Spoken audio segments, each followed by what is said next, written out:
Hello. You're coming through. All right.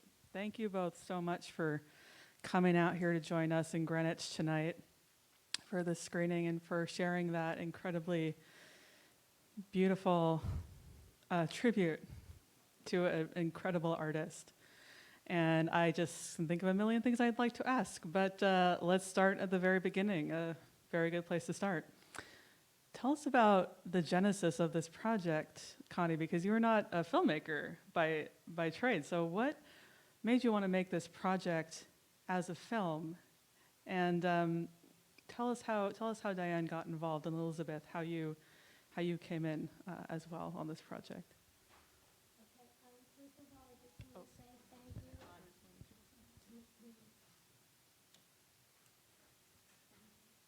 thank you.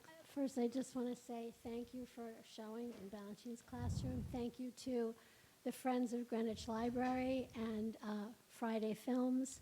Thank you, Chelsea, and the staff for organizing this so beautifully. We're very honored to be here and honored to have the Darst Lakem family here. It's a profound moment to come full circle. I just want to say the credits are very long, and some of them were shown, but there are two very important credits at the very end that we missed, and I just want to mention one is the two people who filmed Balanchine, Jerome Robbins himself, and a dancer in the company, Christine Redpath, who just had the wherewithal to realize someone has to film what's happening every day, just day-to-day work. But the very last credit is, it says, in grateful memory to Diane Darst. And I had wanted that to be shown because Diane is the person who started the first wave of support that helped us do the film. So I just wanted to mention that credit.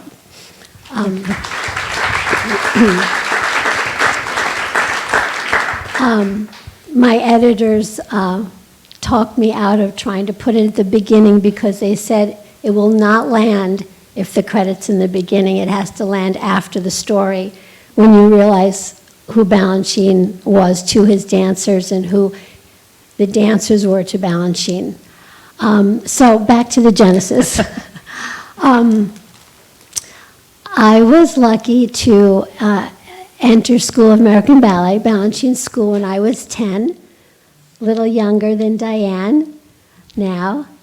I just entered this whirlwind of Balanchine's world just as the New York City Ballet moved into the New York State Theater, where they were going from a small stage at City Center to a very large stage, and Balanchine was very hands-on. Staging, restaging, The Nutcracker, Midsummer Night's Dream, all the ballets that called for children.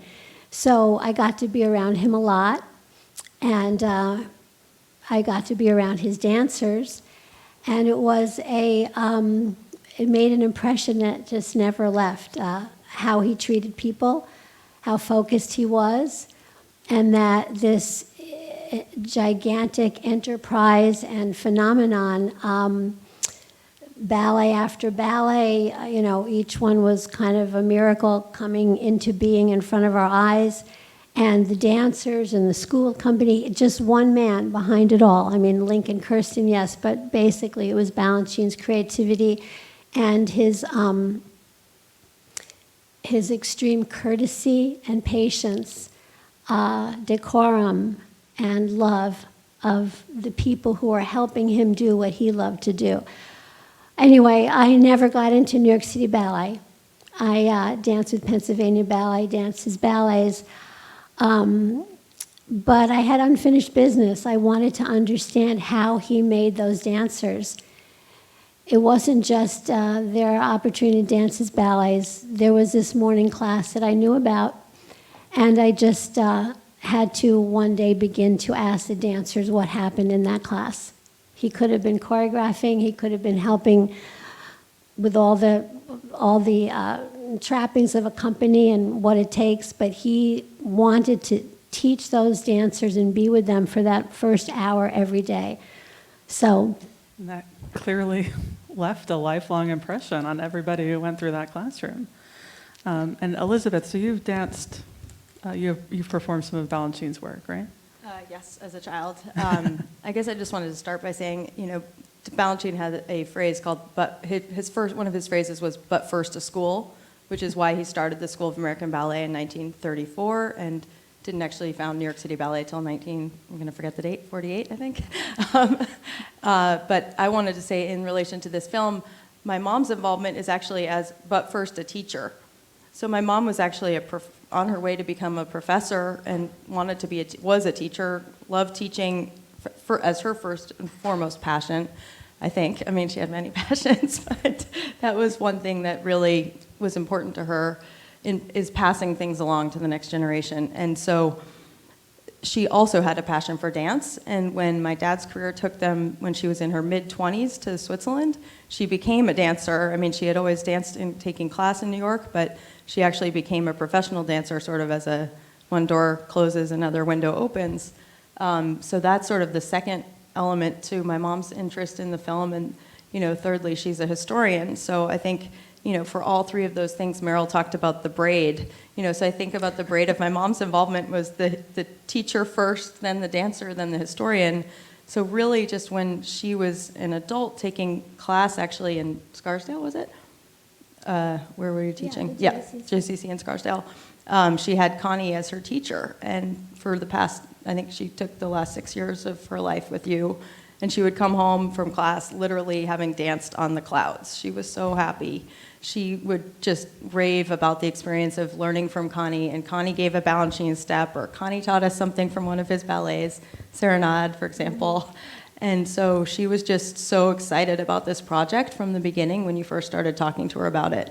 So it's such an honor for me to be here, 15 years later, to see this come to life in full fruition at the Greenwich Library, another one of my mom's passions, with many of her friends in the audience who were actually early supporters of this film. So my mom, I say, was like the VC of this film, like one of the very first people who saw Connie's passion and gave her sort of the belief that she could do it, and then raised, funds from friends. We had a luncheon when Diane, my daughter in the front row, was 1 in 2011 on September 11th, the 10-year anniversary. And now 10 years later, it's just absolutely, it's a miracle that this has come to life. But it's not a miracle because Connie, as they said at the end of the film, Connie was working with angels. So. Absolute passion project in every sense of the word. And my word, that is, what an incredibly long but rewarding, I imagine, experience on making this film. So you approached Diane, is that right, about this project? Yes, I was teaching adult ballet, and Diane was a very dedicated adult student. I mean, she'd come to that class early to stretch, so we got to chat before class. She'd stay after and chat, and so I got to know her a little personally and a little bit about the family. But in the class, she was an extremely hard worker. She loved the mental challenge. She loved the physical. And I used to take the class down to School of American Ballet a few times, and we watched class, so she was interested in the whole process of teaching. And to me, it also goes back to her learning to look syllabus that she created. She was interested in teaching art to children when they were young, so they would have a lifelong appreciation for it. So when I had done about maybe 40 interviews, I was thinking, I need a powerhouse person to talk to. And I was already overwhelmed, and it was in the embryonic stage, and I was already overwhelmed. So we went out to talk, and as soon as I got the words out, Balanchine, the teacher, opposed to the choreographer, not that much is known, I want to explore this. The dancers can't say enough, teaching on every level, from the technique to the artistry to spiritual, every level of existence Balanchine was teaching. As soon as I could get the words out, she got it. Diane got it. And I felt this, this from her, yes, you have to do it. And then she asked a million questions, hard questions. daunting questions. And then she went home and she watched the little work sample, talking heads with photographs, nothing. And then you emailed me. I looked at the emails last night. Another slew of hard questions. And the questions were, they were very...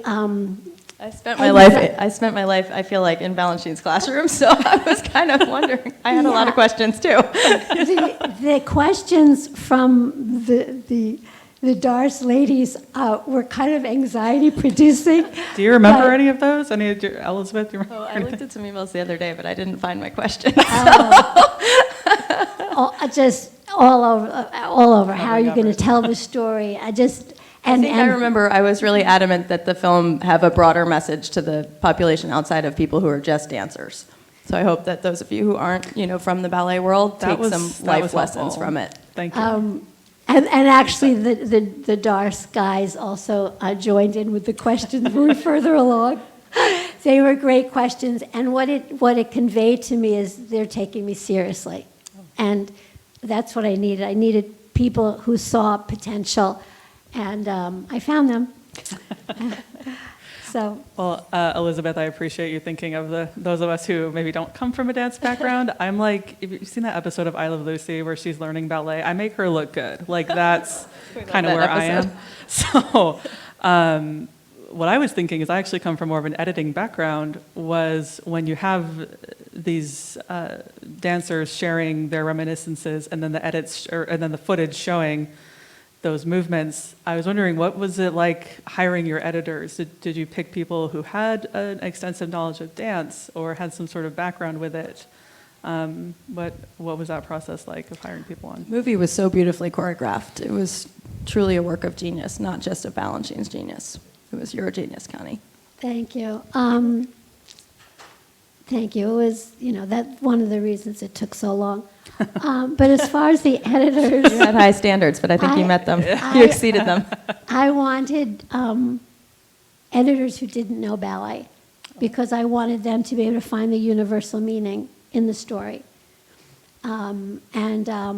The editors did have to learn the technique of ballet. They had to learn all about Balanchine's history and life and the dancers, but they were just eating it up because it's fascinating material. But no, we always were looking for the human interest story. I mean, it sounds like a cliche, but Balanchine, aside from music first and dance, he loved people.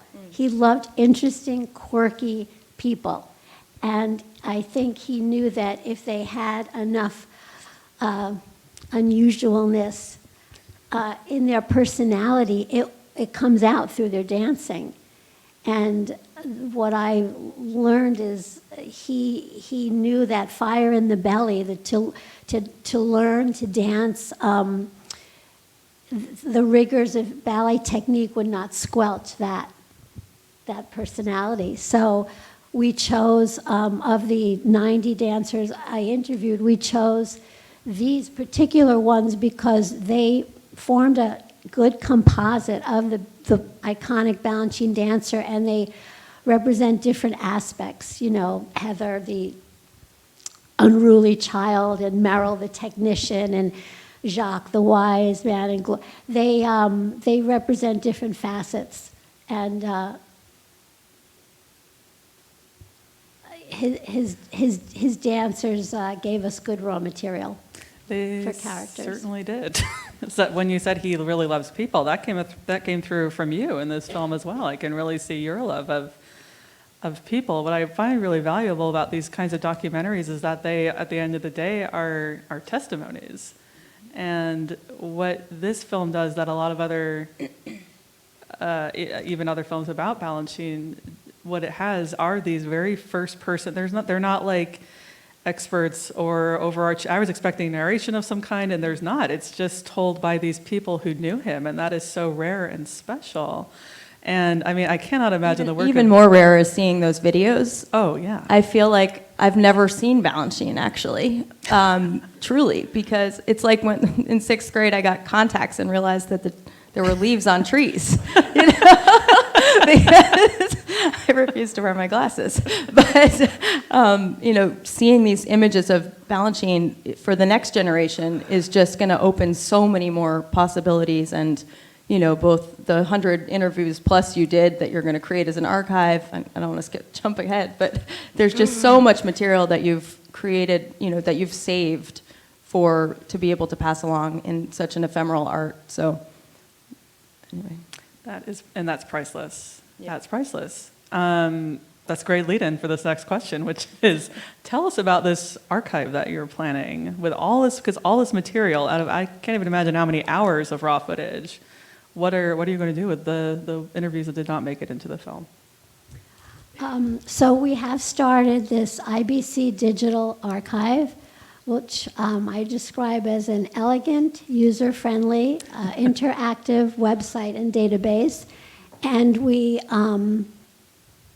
actually already have a model of it, using about chunks from about 22 voices, and also the teaching footage, the coaching footage, when they're staging ballets and teaching class.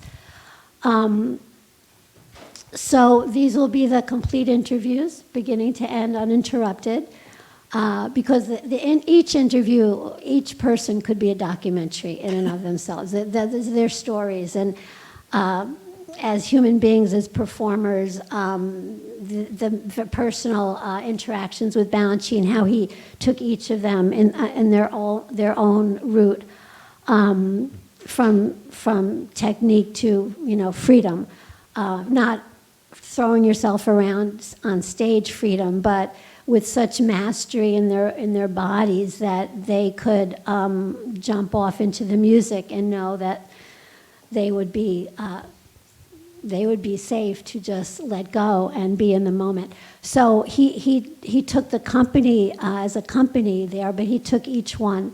And this comes out in their interviews, these stories, and they come to life because the dancers were performers. So when they're speaking on camera, they are very animated, Very dynamic.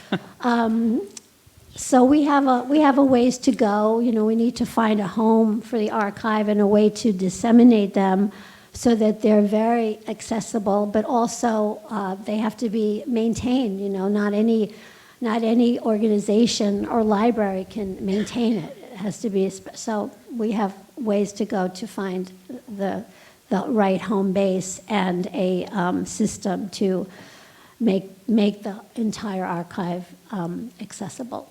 All right, well, keep your eyes peeled for that coming at some point, TBD. Was it difficult to get anybody to be willing to open up about this? Because I get the impression that this is sort of a very private, special thing to have experienced. And was anybody hesitant to share? Yes, yes. How do you overcome that?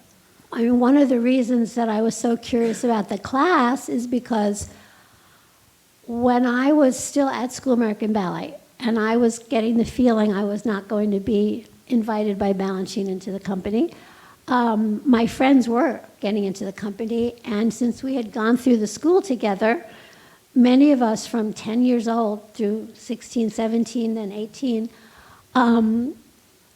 we knew what a hard class is. We knew from School of American Ballet, Tumkovsky. To me. Yeah, these classes where you would walk in and not really know how you're going to get through the class. And then my friends got into the company, and I would ask them when I would see them outside State Theater, what's it like? I wasn't that interested in what ballets they were dancing. I wanted to know about this class, and they wouldn't tell me. They just brushed me off, they rolled their eyes, they just clammed up, and they meant it. I couldn't get out. So after I was dancing in Pennsylvania Ballet, working with a ballet master who had danced for Balanchine, and again I saw this knowledge in them, the way they taught and what they were getting at. I could tell there's this wealth of information, and they're giving me a tip of the iceberg, and there's much more to it. There were a number of incidents. One, when Suki Shore came backstage.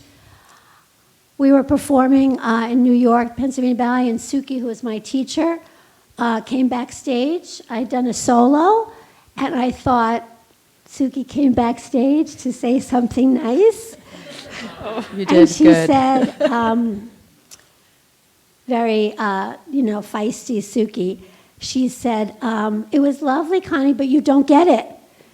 And she started right in the dressing room, my friend showing me what I didn't get, and that it's all about opposites, and again, more information that I was not privy to. And then, that's one of the reasons I needed to find out. People couldn't talk about it in short, in brief, they couldn't. And why were all the eye rolling? Why were my friends rolling their eyes? So even when we sat down to do some of the interviews, some of them were, they challenged me. Why do you want to talk about the class? Let's talk about his ballets. Let's talk about the rehearsals. But when I met them on that level, I understand the class, something was unpleasant about it, something was off-putting, can you tell me why? Then they wanted to defend why they were so turned off to the class. And then they could get into it, and then they even broke through and started realizing what it was giving them. Wow. They forgot the class. Once the class was over, they didn't want to think about it, but on stage, they realized that it gave them the ability to just literally transcend and go into another realm. So sometimes they came off stage not even remembering what happened. You really showed that well with Meryl. I felt like I could see her evolution as a dancer from actually being in the class. And then some people didn't do interviews, like Allegra Kent. You know. What happened with Suzanne? Or should we take that offline? Oh, no, Suzanne Farrell did a very wonderful interview. Suzanne let us film her teaching, but for some reason, maybe because it was taking so long, I don't know, but at one point, I think 2019, she just pulled away. No explanation. She just pulled away. And Suzanne is a very private person. No questions asked. You did a beautiful job showing what she meant to the company and to him, and the tribute to her, is in the film, I feel. And you couldn't, you had to pick at some point, and I love the characters that you highlighted. Each of them were so unique and had so many gifts. And perfectly helped tell this whole story, or the braid. I love that idea that you mentioned, Elizabeth. I'm curious for both of you how your impression of Balanchine changed after knowing his works or him personally as a child. What is that difference from then and now? Like, how have your impressions changed, or if they have at all? I have to say, even though it's a little embarrassing, that I am just as fascinated with him now as ever. And More so? I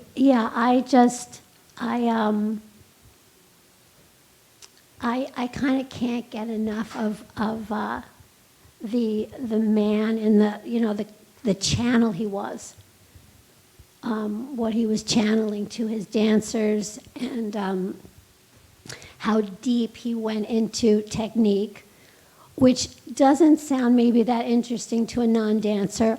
But he went so deep that he was talking about the metatarsals of the feet pointing, and he went so deep into it that he wanted to fill every single inch of the body and every step with clarity and expression. It was a language.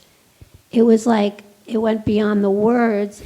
Phrases to sentences and then poetry, and to take them so that they could speak this language. It's just fascinating how deep he went and how he taught to the person. This is something I think I shared with you. It comes out in the interviews, but he had this position he wanted to teach, not just the women, the men, how to turn the head, because it's not as interesting flat. So it was this kiss the cheek. So he told Maria Tallchief, who he married, as though you're offering your cheek to your husband for a morning kiss. Jelana, who he took into the company at 14, as though your prince is going to kiss your cheek. He told one dancer, your boyfriend. He told Stephanie Salan, who's very unusual, quirky person, as though Dracula is going to. Oh, my. And then one dancer, Catherine Morris, he said, lift your cheek to God Wow. for a kiss. Very distinctive for every, that's incredible. Elizabeth, do you have any? Well, thoughts on I how- guess one thing that I didn't say at the beginning was that I remember the moment I remember exactly where I was when Balanchine died, and I was 5 years old in the back of my mom's Buick station wagon driving home from my ballet class. And I remember the feeling that the adults had. It was probably the first time I really was aware that something was going on in the world that affected me, or not affected me, but that I just was curious about. Who was this person that they were so upset about, and why? And so I think that probably was the spark for me of my lifelong fascination with Balanchine and being a student of his classroom outside the classroom, in life.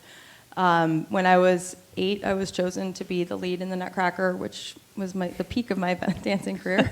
But I learned so much. Great peak. I think just we were talking in preparation for this about what did it mean to be a child in his ballets. So he started at 9, and his experience was as a child in ballets. So he really trusted children so much to give them huge parts and really important and hard steps, which is not the case with all choreographers. He treated children like they were professionals. And, in a lot of other Nutcrackers, like ABT's Nutcracker or others, they have an adult playing the lead. And in his, it's the child as the lead the entire ballet. So I think that was just something that was, such a gift and special experience for my life. I got to perform in 3 of his ballets when I was 8, 9, Nutcracker, Midsummer Night's Dream, and Coppelia. And then when I was in high school, I went to the School of American Ballet. I did not get in the first time. That was very difficult, but taught me so many lessons. And, I just stick-to-itiveness, which I said to Connie, that's my mom's lesson all the time. And that's what Connie did with this film, but that's what he teaches you in life. You just, and for me, anyway, so I guess the message is that I'm continuing to learn from him, but I really feel that the main message that I take away from him to my current real life is just living in the now, because what are you saving yourself for? He, Yeah, I think, had only one lung, and so he was very attuned to just, how ephemeral life is, and the art form as well. Thank you both. Well, I want to ask so many more things, but I'd like to open it up to the audience. We have time for a few questions if we got folks. Okay. Young lady back there.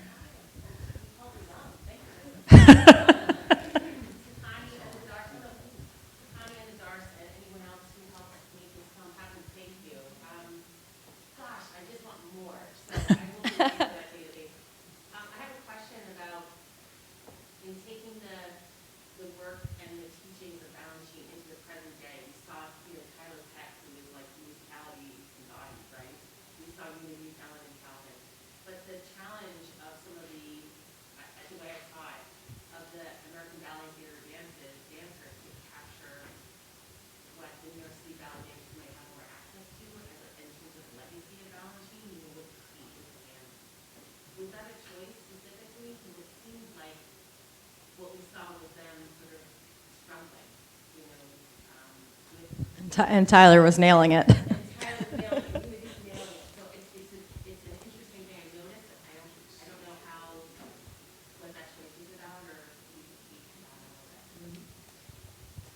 So you're asking about Meryl's rehearsing the ABT dancers. A lot of, I think I can say filmmaking in general, but definitely for me, there was serendipity involved and little luck. But Meryl was an advisor from the beginning. And I would meet with her every couple of months. And we had filmed Meryl at the Royal Ballet, staging a ballet that Balanchine did on her Ballet della Regina. but they were very close to performance. And I needed, I told Meryl when I was updating her, I need to get you rehearsing dancers that aren't quite there yet, who are still, you can still push them a little because they're not about to perform. Meryl would be careful, I think, if it was the day before performance. But they were still weeks ahead. And so, anyway, Meryl said, I'm about to start working on Symphony in C with American Ballet Theater. And we got permission from Kevin McKenzie to film a couple of days. But in performance, if we went to see the American Ballet Theater dancers do a Balanchine ballet, they wouldn't look like that. By the time they go out on stage, they're on top of their game, and they're going to pull it off. But Meryl is kind of like Balanchine today. You know, like the Balanchine dancers are going to push the dancers they're working with up until the point that they have to go on stage and pull it together. They want to get as much out of them as possible. So the dancers could probably pull off that turn, but Meryl was trying to get a certain musicality out of them and an energy and emphasis, and so it's not just, you know, turns can kind of be boring. So if someone's going around like a top, Meryl's trying to get a certain quality out of them, and they want to deliver. So that's why they were having a hard time, if that explains it.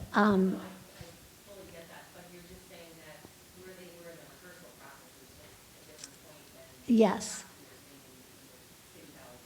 Yes, I think that's a good way of looking at it.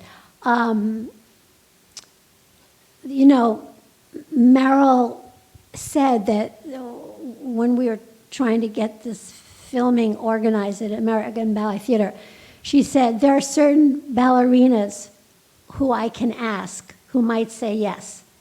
Others won't. You know, we were a fly on the wall. We were getting the real process, and Meryl knew that's what we wanted, to show how hard it is. Balanchine ballets are very hard, but to try to get them danced right, it's even harder. And Meryl, that's what Meryl does. She has her integrity about what she knows is doing justice to his ballets. So Stella was, those four, they were willing to be shown in that light. Some of the other dancers weren't. Very, very vulnerable. Yeah. Okay, I think we have time for a couple more. If anybody else has any questions they'd like to ask? Yes, down in front. What lessons from Balanchine did you take into the home and apply to your husband?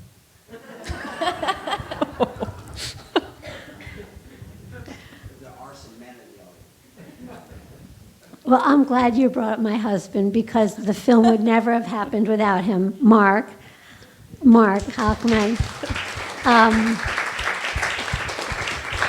Yeah, when I really felt that all others could be losing hope, Mark never lost hope.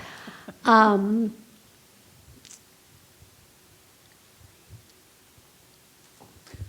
don't have to answer that. What lessons? Maybe more diplomatically. You know, to me, Balanchine more. is an example. He's an example. I wish I could live up to his example of his way of just treating others with so much respect. It reminds me of a story. This is kind of a weird story that your question triggered, but Balanchine was. This is an interview I did with one of his stage and set designers, who felt that Balanchine mentored him in his own craft. David Hayes, he did the sets for Midsummer Night's Dream, Stars and Stripes, Bugak Kus, Liebeslieder, many. And I think I had asked him about life lessons, and David said he never fully learned the life lessons that Balanchine, his example was teaching him. But there was a little conference of some of the, happened to be all men, about the production, and one of them, Esteban Francis, I think he's a famous designer, he rolled up a newspaper and whacked Balanchine. You know, he just lost his cool. And Balanchine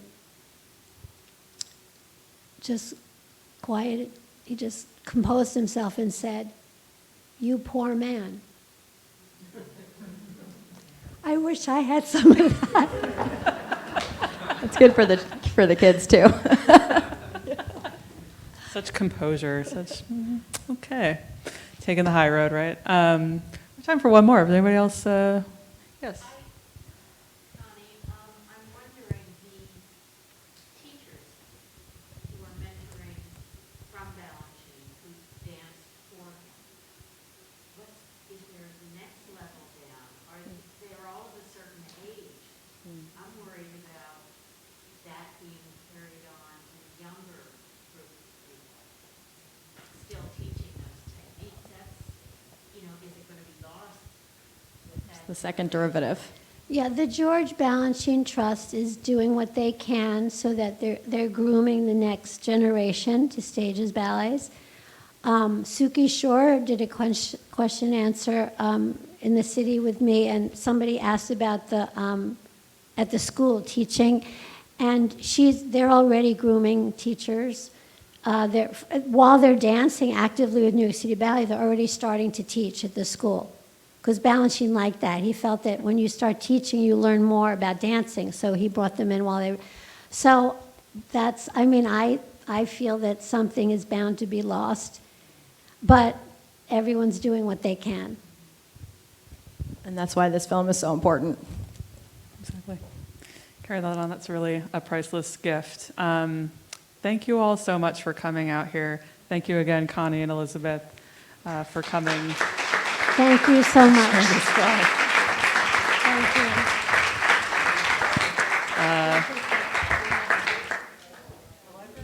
The library is closed, by the way, so feel free to mingle out in the beautiful courtyard. Thank you again for coming.